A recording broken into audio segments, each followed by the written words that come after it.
Hey guys. All right, section 3 today. Life in medieval Japan. We are going to talk about the religion and culture. We're going to read about the Buddhism and Shinto and how it shaped Japan's culture and how it affected Japanese art, architecture, novels, and plays. So during the Middle Ages, religion was a part of everyday life for the Japanese. Most Japanese believed in both Buddhism and Shinto, and they worshipped Shinto shrines and Buddhist temples, and they just had different needs, the two different religions. So you're gonna read this page 499, and here it has two different martial artists. You can read about them. Read this page.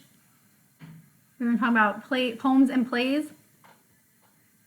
Calligraphy is the art of writing beautifully. It's very fancy.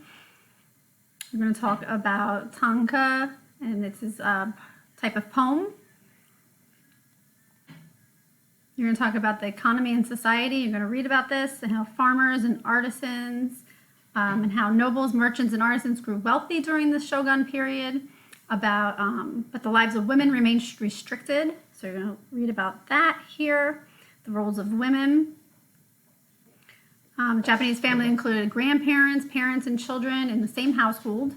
And the man was the head of the household, head of the family, had total control over the family members. A woman was expected to obey her father, her husband, and her son. So pretty much all the men in the family.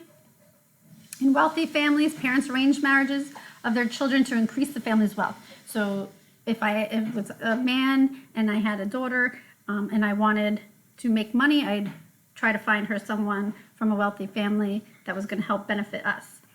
So I would arrange that marriage. So we're gonna continue to read this, and that's the end of the section and end of the chapter. So you're going to do section 14.3 quiz. Please make sure you read it. It really is an interesting section.